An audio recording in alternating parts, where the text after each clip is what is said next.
Hello friends! In this video, I'm gonna finish this project that I already started. I think I started it in January or February in 2022. They're two of the three customs that I'm making from the Subnautica series, the third one having been finished in April 22. This is a sea monkey from Below Zero. This one is an alien from the same game, and this one is the Sea Empress Leviathan from the first game. I guess on those terms, that means that this video has some Nautica spoilers, which I mentioned because I wouldn't want to spoil that type of exploration game for anyone. But if you're cool with that, then know that I'm going to be painting them in this video as I talk about how I got here with them. I'm going to start with the Leviathan since she comes from the original game. I gotta mention, I am really happy that it got ported to the Switch. I've played like 5 different rounds of each. Anyway, this is the Sea Empress Leviathan, who is, I'd say, the climax of the game. If you followed the beta versions of the game, then you might have already seen her model, so it's not as much of a spoiler. This custom is a head swap of the Princess Palace pets, Summer the cat's head, and Treasure the cat's body. The same head was used for the sea monkey. On both of them, I cut off the toy's hind feet to make way for their locomotion. I used Super Sculpey to make the fins, base, and primary tentacle on her. The other tentacles are made from bacon bend Sculpey over pipe cleaner wires. The big one is a regular wire, all of which were made a long time ago for a different project. After I put on the base coat, I realized that the texture wasn't something that I was okay with, so I covered it in dimensional fabric paint to even it out.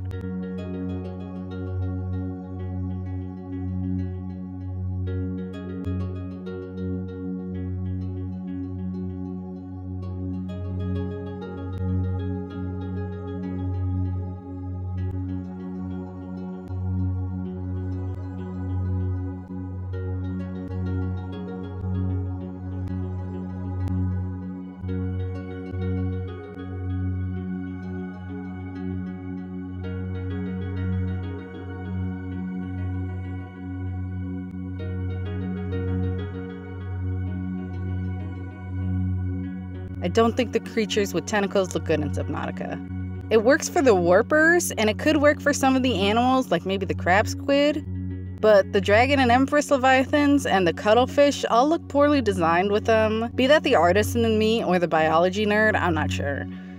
Almost all of the Below Zero animals look good though. Still, I kept the canon design for this project. Or actually, I think she might have an extra tentacle, but whatever. I have her kind of chibi here, not quite the adult version, but also not the baby one. The head is made from Paper Clay Delight, naturally, and went through more or less the same sculpting process as I showed in my Invader Zim customs. The reason that it took this long was because, in between waiting for layers of clay to dry, my old electric nail file started acting up and my hand hurt too much to use regular sandpaper. But since then I have a different one and finished the sculpting and sanding already. When I was satisfied with the sculpting, I dripped some super glue over some of the paper clay parts to strengthen them or create another base for the transitions between that and the plastic before I put down even the base coat of paint. I'm sanding anywhere that needs it again after the base coat so that it looks good.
There are some smaller details on her. I'm just gonna paint those in. The polygons and textures in the game might be unappealing to some people, but I love that look because I only played 2000s Nintendo consoles. I'm not trying to actually emulate that here, I'm just doing that because I won't be able to sculpt the scoots and scales and things on her. By the way, I'm feminizing this character because of her role in the game. Calling her an emperor is less than fitting, so I call her an Empress Leviathan. According to the game's lore, she's the only animal on the planet 4546b to asexually reproduce, but the sea dragon Leviathan may also share this trait. The other animals are all hermaphrodites, which is also how I like to make my own characters. I like to imagine that she did have a mate either before or for a short time when she was first captured. There are several sea dragons by the game's events, so it's not hard to imagine that all of 4546b's animals do actually need mates to reproduce.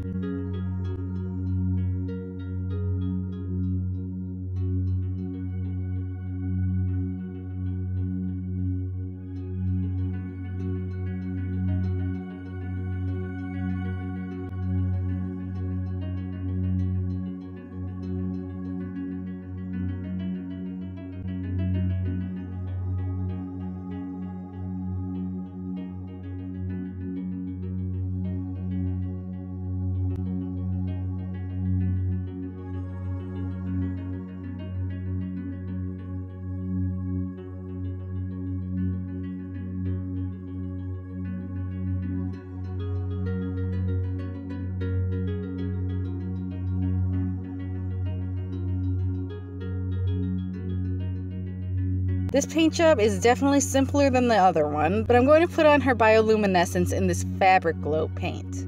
It has dimensions, so little drops will be fine. Hopefully I'll be able to see them at the end. I'm also going to paint her eyes with it to try and get that working too.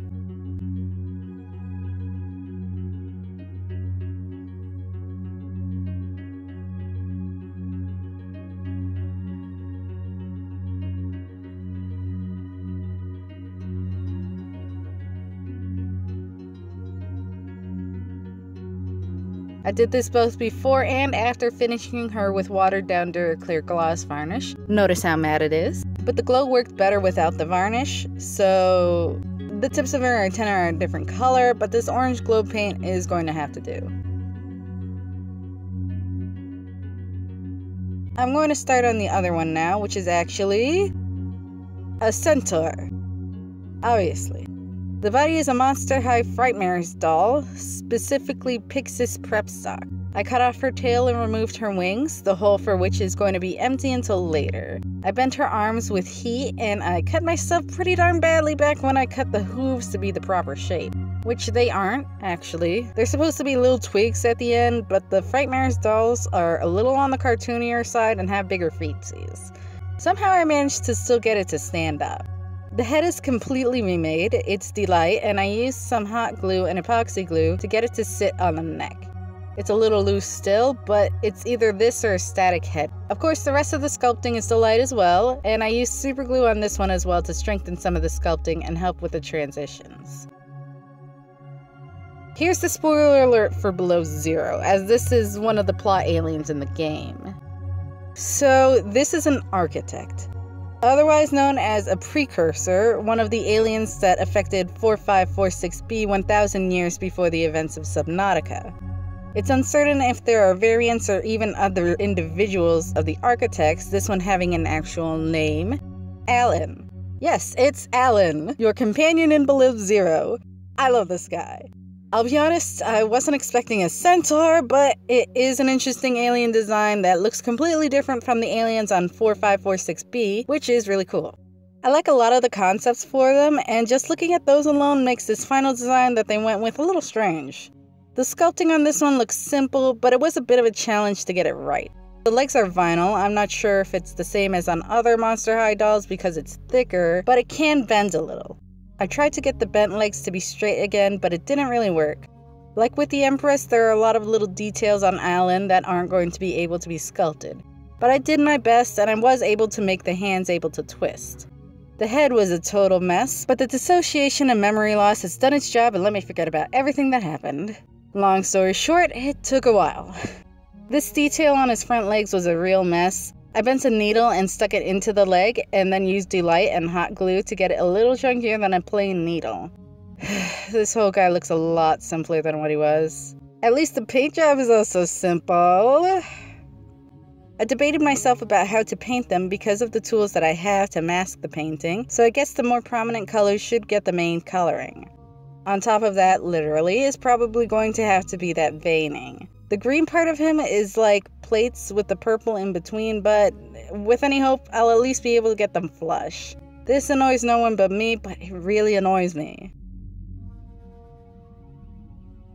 I painted them this blue-green color, but their extremities have some fading colors on them, so I'm going to try to add that. The darkest blue that I had at the time was this Artist Lost acrylic paint that I think are intended for traditional painting like on canvases. The color is decent, but I can literally not imagine a worse acrylic paint to be doing this with. There is like no opacity at all on this, and trying to wet blend it is moving it to places that it doesn't need to be. So I cannot recommend enough not using Artist Loft acrylic paints for projects, or at the very freaking least these level 1 versions.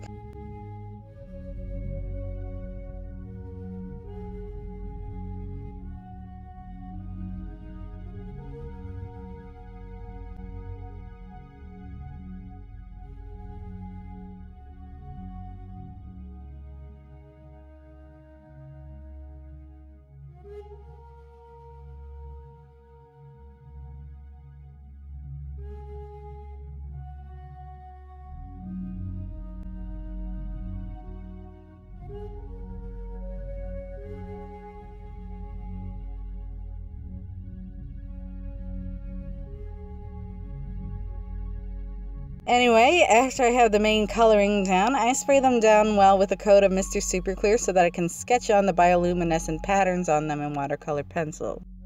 I'm going to try and not kill myself over getting it 100% right. It's stylized to begin with, so we can say that these markings have to be too.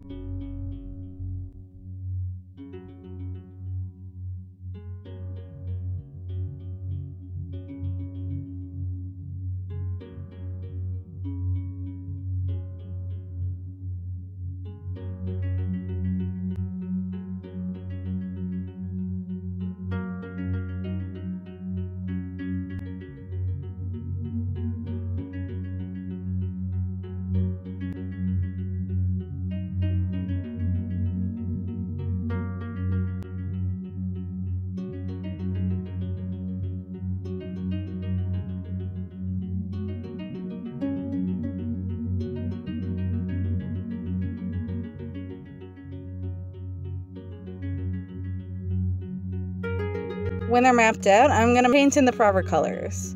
All of this is really tedious and detailed and takes a long time. I don't have a lot of room for a video file that big, and I'm sure that nobody is going to miss me actually doing these parts. Either all of this didn't kill my hand like I thought it would, or it did and I only felt it after I stopped doing it for literally any amount of time.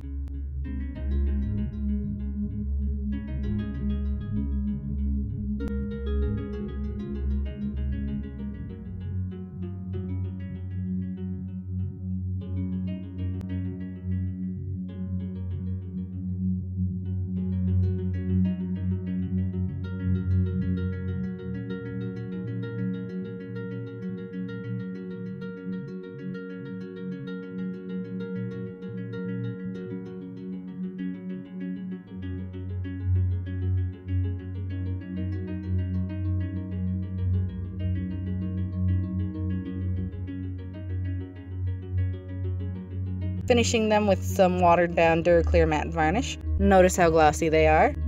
Now it looks like they're a little empty, like they're maybe missing something. The robo arms. I made these for them. I made them with wire and delight, and I did it on top of a cut piece of clear plastic to make them seem like they're floating. 2 of them fell off, so I took them all off of that piece. I'll glue them onto a new piece actually too, after they're painted. I'm going to put some hot glue into this gap in the toy's back and put the plastic on that. I was able to make a piece that was removable before, and hopefully I can do that again.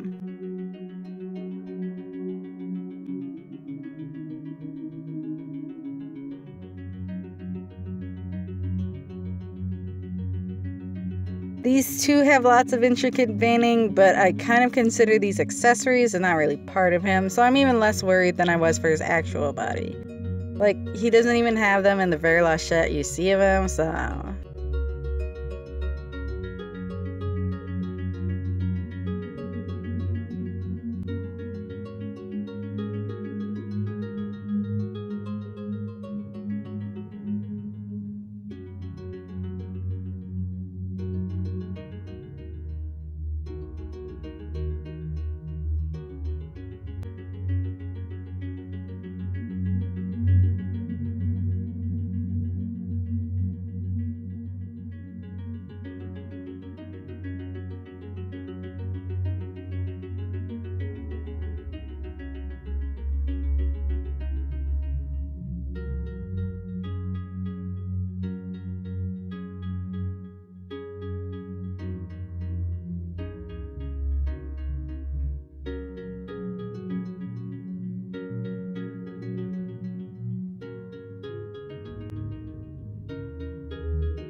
But here they are all finished. It honestly didn't take me quite as long to paint as I was worrying it would. Maybe like 2 or 3 weeks? I was expecting to have to do more details on the Empress than I did, so I'm kind of happy about that. Her eyes and antenna definitely glow, and the spots on the rest of her do too, but I'm not sure how well that comes up on camera. I think Alan turned out really good. All that veining was really intimidating when I decided to finally get to painting them, but the process wasn't as bad as I was fearing, and I think the gradients look really cool.